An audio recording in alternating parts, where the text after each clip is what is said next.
तो कहीं न कहीं इस शिक्षा व्यवस्था में और इस एग्जाम कंडक्ट करने में बहुत बड़ी जो है आंदोलन का शक्ति शामिल हो गए और प्रशांत किशोर जी ने इस आंदोलन को एक ताकत और एक शक्ति छात्रों को देने का काम किया है। देखिए, यह आंदोलन तो बिल्कुल सही है और आवश्यक भी है बिहार के छात्रों के लिए, क्योंकि यह समस्या कोई आज की समस्या नहीं है। सालों साल से छात्रों के साथ अन्याय होते रहा है, उनके कैरियर के साथ खिलवाड़ होते रहा है और ये सुगबुगाहट पूरे बिहार के लोगों में था और बिहार के लोग इस बात से बहुत हद तक जिनका लड़का परीक्षार्थी था, छात्र एग्ज़ाम देने वाले थे और अच्छे एग्ज़ाम जाने के बाद भी उनका चयन नहीं होता था, तो ये निश्चित था कि उनके परिवार में इस तरह की चर्चा थी और बिहार में आम पढ़ने वाले छात्रों के परिवार में इस तरह की चर्चा थी कि निश्चित है कि इसमें अनियमितता होता है। मैं एक उदाहरण आपको देना चाहूँगा कि आप रिजल्ट देख लीजिए और उस रिजल्ट में आप पाइएगा जो कि कुछ एरिया ऐसा है बिहार का, हम जगह का नाम आपसे नहीं बताना चाहेंगे, उस जगह में देखिएगा कि सारे परीक्षा में परीक्षार्थी वहाँ 90% 80% रिजल्ट हो जाता है वहाँ। आखिर कौन सा ऐसा कारण है कि उस एरिया के लोगों का चयन 80 से 90% हो जाता है? तो कहीं न कहीं इस शिक्षा व्यवस्था में और इस एग्ज़ाम कंडक्ट करने में बहुत बड़ी अनियमितता है और बहुत बड़ा लेन देन का इसमें व्यवस्था है। यह आरोप कमोबेश लगते रहा, लेकिन इस बार यह जो है आंदोलन का शक्ल अख्तियार कर लिया और बिहार के इस आंदोलन में प्रशांत किशोर जी शामिल हो गए और प्रशांत किशोर जी ने इस आंदोलन को एक ताकत और एक शक्ति छात्रों को देने का काम किया है। जो पहले नहीं हुआ वो अब हो रहा है, क्योंकि आप सभी लोग जानते हैं कि बिहार में सिर्फ यहाँ पक्ष की पार्टी है, प्रतिपक्ष नहीं है यहाँ। क्योंकि आप जानते होंगे कि 2015 से 2025 तक इलेक्शन कहीं होता है, गठबंधन किसी के साथ होता है, सरकार किसी के साथ बनाया जाता है, फिर उसको हटाया जाता है, फिर दूसरे के साथ बनाया जाता है। इसलिए यहाँ विपक्ष नहीं है और विपक्ष की यहाँ आवाज़ नहीं है। तीनों पार्टी जो मजबूत तीनों पार्टी है, आरजेडी, जेडीयू और बीजेपी, ये तीनों को हम पक्ष की ही पार्टी मानते हैं, इसलिए कि यह विपक्ष का कोई रोल अदा इसमें से कोई पार्टी कभी किया नहीं है।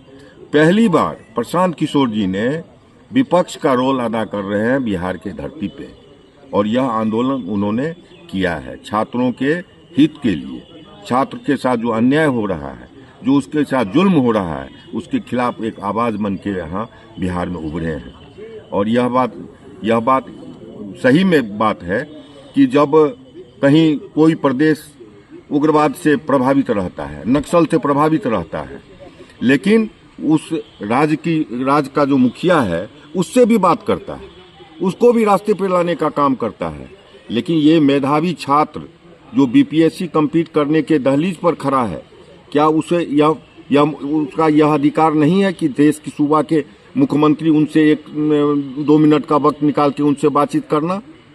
लेकिन बातचीत नहीं हो पा रही है, क्योंकि सरकार जो है वह एकदम मतलब अकड़ में है कि हमको किसी का बात नहीं सुनना है। और बात सरकार का यह वाजिब बात है, इसलिए कि सरकार यहाँ काम से चुनी नहीं जाती है, यहाँ समीकरण से चुना जाता है।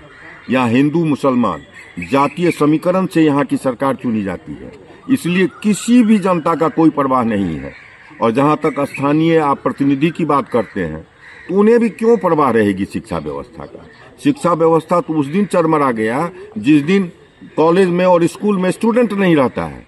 कॉलेज और स्कूल में जो है तो सिर्फ परीक्षा कंडक्ट होता है, सर्टिफिकेट के लिए लोग जाते हैं। हम लोग भी इसी बिहार के धरती में पढ़े हैं, हमारा भी शिक्षा सीएम साइंस कॉलेज दरभंगा से हुआ है। हम लोग एक क्लास करते थे, अगर क्लास नहीं करते थे तो हम लोग को फॉर्म भरना मुश्किल हो जाता था। लेकिन ये सारा व्यवस्था यहाँ खत्म है। इसलिए आप जान लीजिए कि बिहार सिर्फ यह छात्र का आंदोलन ही नहीं है, यहाँ के शिक्षा व्यवस्था में आमूलचूल परिवर्तन करना भी एक आवश्यक काम है और ये नहीं हो पा रहा है।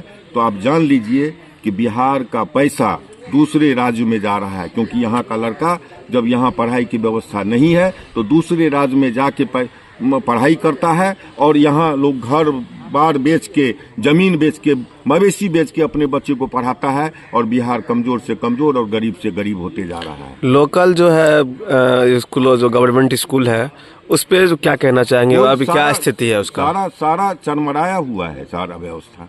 यहाँ बिहार में शिक्षा व्यवस्था पूरा ध्वस्त हो चुका है। यहाँ कोई शिक्षा व्यवस्था नहीं है और न इस पर किसी का नियंत्रण है।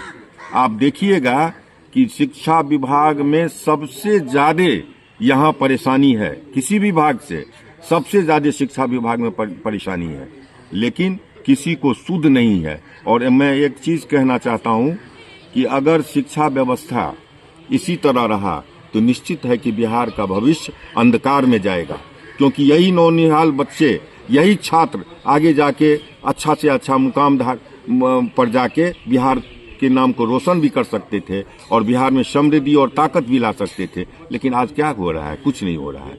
प्रशांत किशोर जी एक वाजिब मांग के साथ जीवन और मृत्यु के बीच में आज झूल रहे हैं, आईसीयू में है वो, और निश्चित है यह संघर्ष उनका व्यर्थ नहीं जाएगा।